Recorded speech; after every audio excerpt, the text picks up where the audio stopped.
டெல்லியில லோதி பார்க் கிட்டத்தட்ட 90 acre, மேரோலி park 240 acre, பெங்களூர்ல கப்பன் பார்க் 220 ஏக்கர், இப்படி எல்லாம் ஒவ்வொரு நகரத்தில் இருக்கிறது. ஆனால் சென்னையில பெரிய பூங்கா செம்மொழி பூங்கா, அது கிட்டத்தட்ட ஒரு 15 to 17 ஏக்கர் தான் இருக்கு. நமக்கு வேண்டியது மிகப்பெரிய பூங்கா வேண்டும்.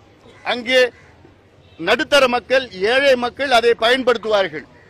ஆனால் அரசாங்கம் அங்கே நாங்கள் வணிக வளாகம் கட்டுவோம், அப்புறம் இந்த மல்டிப்ளெக்ஸ் சினிமா காம்ப்ளெக்ஸ், அதுக்கப்புறம் அடுக்குமாடி குடியிருப்புகள், இதெல்லாம் வேண்டாம்.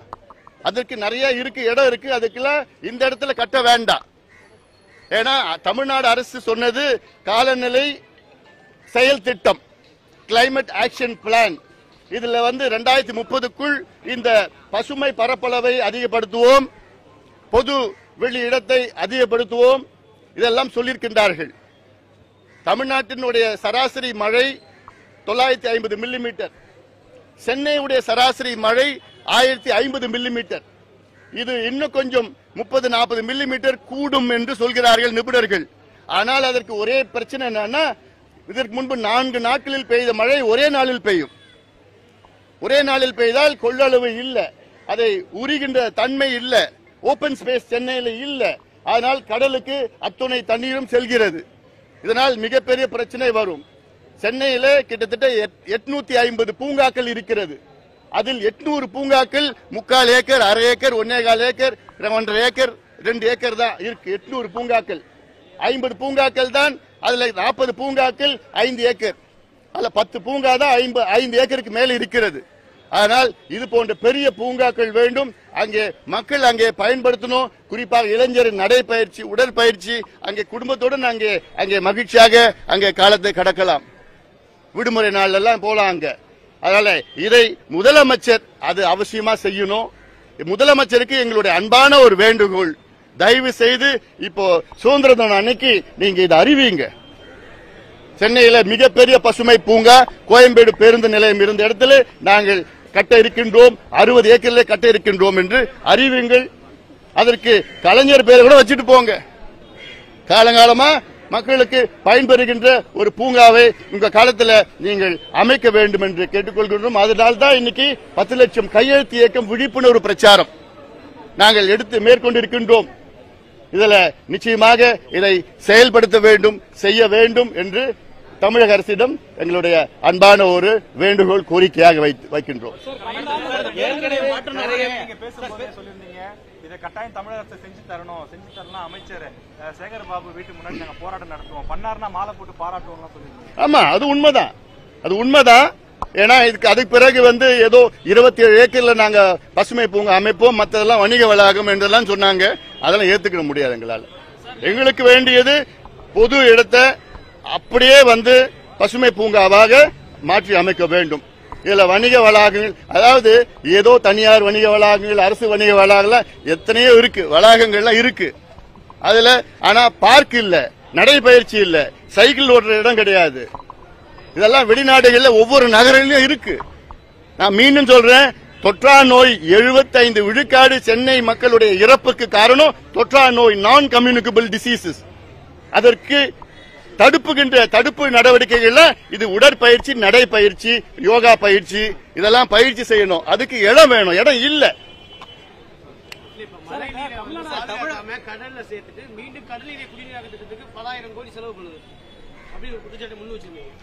அது நான் இன்னைக்கு மட்டும் சொல்லல, கடந்த 20 ஆண்டுகளா சொல்லிட்டு வரோம் நாங்க. அதாவது இந்த டீசாலினேஷன் பிளான்ட் இருக்குல்ல, இது மழை குறைவான நாடுகள்ல தான் பயன்படுத்துவாங்க. குறிப்பாக துபாய், இஸ்ரேல்ல பாத்தீங்கன்னா வெறும் 50 மில்லிமீட்டர் தான் ஒரு ஆண்டுக்கு மழை. சவுதி அரேபியா அது போன்ற நகரங்கள் எல்லாம் பயன்படுத்துவாங்க. ஆனா சென்னையில நமக்கு இவ்வளவு மழை இருக்கு, இவ்வளவு ஆறுகள்லாம் இருக்கு. அதாவது கூவம் ஆறு, கொசஸ்தலை ஆறு, அடையாறு ஆறு, இந்த 3 ஆறுகள் இருக்கு. ஆனா இப்ப சாக்கடையா மாறிடுச்சு. அது இல்லாம கிருஷ்ணா தண்ணி நமக்கு கிடைக்குது, காவிரி தண்ணி கிடைக்குது. சுத்தி காஞ்சிபுரம் மாவட்டத்தில் கிட்டத்தட்ட ஏரி மாவட்டம், அருகில் இருக்க மாவட்டம். அப்படி இருந்தோம் நம்ம இந்த டீசாலினேஷன் பிளான் கடல், அதாவது நம்ம என்ன பண்றோம், வர மழையை நம்ம சேமிக்காம பாதுகாக்காம அதை கடல்ல விட்டுறோம். பிறகு கடல்ல இருந்து மறுபடியும் தண்ணி எடுத்து அதற்கு 30,000 கோடி செலவு பண்ணி அதுல ஆண்டுதோறும் அதற்கு 10,000 கோடி அதற்கு அரசு செலவு செய்ய வேண்டியதா இருக்கிற ஒரு சூழல். இப்போ திராவிட கட்சிகள் ஆட்சிக்கு வருகிறதுக்கு முன்பு சென்னையில கிட்டத்தட்ட 250 ஏரிகள் இருந்தது. இன்னைக்கு அந்த 250 ஏரிகளும் இல்ல, காணல, எல்லாத்தையும் மூடிட்டான். இப்போ ஏரி திட்டம், முகப்பேர் ஏரி திட்டம், என்ன ஏரியை மூடிட்டு அடுக்குமாடி குடியிருப்பு. வள்ளுவர் கோட்டம் ஏரியில் தான் கட்டியிருக்கிறாங்க. கோயம்பேடு பேருந்து நிலையம் ஏரியில தான் கட்டியிருக்கிறாங்க. நேரு ஸ்டேடியம் ஏரியில தான் கட்டியிருக்கிறாங்க. இப்படி பல திட்டங்கள் வந்து ஏரியில கட்டியிருக்கிறாங்க. ஏன்னா அந்த ஏரியுடைய மதிப்பு இந்த கட்சிகளுக்கு தெரியல. வருங்காலத்தில் இன்னும் மோசமா இருக்க போகுது. சோதனையான காலம். Climate change, global warming, climate crisis, climate disaster, climate emergency எல்லாம் நம்ம பார்க்க போறோம். அதனால அதற்கு தயார் நிலையில் இருப்பதற்கு ஆயத்தமாக இருக்கணும். வந்ததுக்கு அப்புறம் நாங்க வந்து 500 ரூபாய் கொடுக்கிறோம், 3000 ரூபாய் ஒரு வீடு கொடுக்கிறோம், 2000 ரூபாய் கொடுக்கிறது பெருசு கிடையாது. வரத்துக்கு முன்பு தடுக்கணும். வெள்ளம் நிச்சயமா இந்த ஆண்டு வரப்போகுது. அது எப்படி தடுக்கணும், எப்படி செய்யணும்? இது போன்ற பொது இடங்களில், பொது வெளி இடங்கள் அதிகமா உருவாக்கணும். அதனால இந்த போன்ற திட்டங்களை செயல்படுத்த வேண்டும் என்று முதலமைச்சர்கிட்டையும் நான் கேட்டுக்கிறேன். நான் நிச்சயமா முதலமைச்சர் இதை அறிவிப்பார் என்று நான் நம்புகின்றேன். நன்றி. தமிழகத்தை பசுமையை மாற்றுறதுக்கு பல்வேறு நடவடிக்கைகளை மேற்கொண்டு வருவதாகவும் கிட்டத்தட்ட 2.80 கோடி மரங்கள் தமிழகம் நட்டிருக்கோம். இந்த மாதிரி பசுமை பரப்பை மேம்படுத்துறதுக்கு இந்த மாதிரியான மரங்கள் அதுல வந்து அக்கௌண்டபிலிட்டி வேணும். முதல்ல சும்மா சொல்லிக்கலாம், நாங்க நட்டோம், எங்க நட்டீங்க என்னன்னு அதெல்லாம் சொல்லுங்க, எங்ககிட்ட சொல்லுங்க, நாங்க ஆய்வு பண்ணி நாங்க சொல்றோம். நடனம், எங்களுடைய கோரிக்கை நடனம், அவசியமானது நடனம். அதுல ஆனா அது நடனம் பேர்ல வந்து அதுல நிறைய ஊழல் நடந்துட்டு இருக்கு. சரி, இல்ல அது வந்து நான் இதுல வேண்டாம், அப்புறம் அதுல நீ போயிடுவீங்க. மேற்கு தொடர்ச்சி மலையை பாதுகாக்க வேண்டியது ஒரு அவசியம் இருக்கு அப்படின்றாங்க. வயநாடு நிலச்சரிவுக்கு பிறகு நம்ம கவனம் செலுத்துறோம். குறிப்பா வந்து வெஸ்டர்ன் காட்ஸ் ரிப்போர்ட்டை மாநில அரசுகள் ஏற்றுக்கல. இதுல தமிழக அரசு உடனடியாக செய்ய வேண்டியதல்ல, நம்முடைய மேற்கு தொடர்ச்சி மலை மாவட்டங்களை பாதுகாப்பதற்கான அவசியம். அதாவது தமிழ்நாட்டுக்கு தண்ணீர் கொடுப்பதே மேற்கு தொடர்ச்சி மலைகள் தான். நமக்கு காவிரியா இருந்தாலும் சரி, வைகை ஆறா இருந்தாலும் சரி, தாமிரபரணி ஆறா இருந்தாலும் சரி, ஏன் பாலாறு, எல்லா ஆறுகளும் வந்து மேற்கு தொடர்ச்சி மலையிலிருந்து தான் வருது, இந்த கொசஸ்தலை தவிர. இதை பாதுகாக்கணும். ஏன்னா இன்னைக்கு மட்டும் கிடையாது, வரும் காலத்தில் வருகின்ற தலைமுறைகளுக்கு இது பாதுகாப்பாக இருக்கணும். ஒரு உதாரணம் நான் சொல்றது, வைகை ஆறு வந்து வெள்ளிமலை மேகமலையிலிருந்து தொடங்குகிறது வைகை ஆறு. ஒரு பகுதி தண்ணி வந்து முல்லை பெரியாறு அணையிலிருந்து அது உபரி நீர் அங்க தேனி மாவட்டத்துக்கு பயன்படுத்தி மீதி உபரி நீர் வந்து வைகை அணையில வரும். ஆனால் முக்கியமான தண்ணி வந்து மேகமலை வெள்ளிமலை. இந்த மேகமலை வெள்ளிமலையில பாத்தீங்கன்னா டீ எஸ்டேட், லட்சக்கணக்கான ஏக்கர் அழிச்சிட்டு அங்க டீ எஸ்டேட் உருவாக்கிட்டாங்க. இப்ப என்னைக்கு டீ எஸ்டேட் உருவாகுறதோ அன்னையிலிருந்து வைகை அணையில தண்ணி கிடையாது. ராமநாதபுரத்தில் ஆர்எஸ் மங்கலம் ஏரி இருக்கு. அந்த ஆர்எஸ் மங்கலம் ஏரி வந்து கிட்டத்தட்ட 30 ஆண்டுகளுக்கு பிறகு 3 ஆண்டுகளுக்கு முன்பு தான் நிரம்பி இருக்கு. அவ்வளவு வெள்ளம் போச்சு.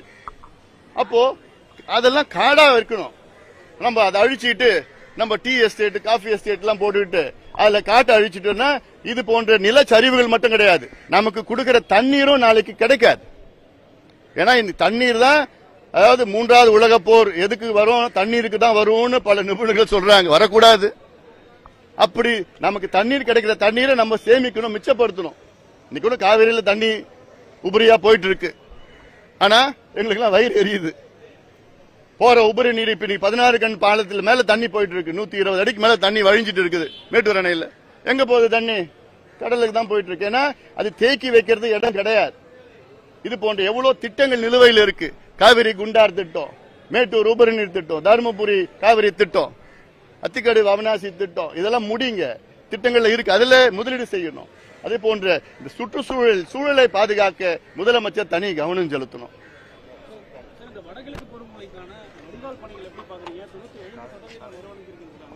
வடகிழக்கா தென்மேற்குக்கே ஒண்ணுமே செய்யல.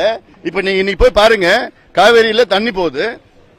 நீங்க சென்னைக்கு சொல்றீங்களா, நீ தமிழ்நாடு சொல்றீங்களா? சென்னை இல்லையா? சென்னையில நீங்க பார்க்க தானே போறீங்க. அதுக்கப்புறம் போய் ஒரு வீடா போயிட்டு 3000 ரூபாய் கொடுக்குறேன், 5000 ரூபாய் கொடுக்குறேன்னு சொல்ல போறாங்க. எவ்வளவு நாங்க எங்கேயாவது நாம் விரும்பும் சென்னை செயல் திட்டம் நாங்க கிட்டத்தட்ட 7 ஆண்டுகளுக்கு முன்பு நான் கொடுத்திருக்கோம், 8 ஆண்டுகளுக்கு முன்பு கொடுத்திருக்கிறோம், சமீபத்தில் கூட அதை கொடுத்திருக்கிறோம். ஆனாலும் அதை பத்தி இவங்களுக்கு அக்கறை கிடையாது. என்னென்ன செய்யணும், தடுப்பு நடவடிக்கைகள் என்னென்ன செய்யணும், அதெல்லாம் எவ்வளவு திட்டங்கள் கொடுத்திருக்கிறோம். ஆனாலும் நாங்க இது செஞ்சிட்டோம்.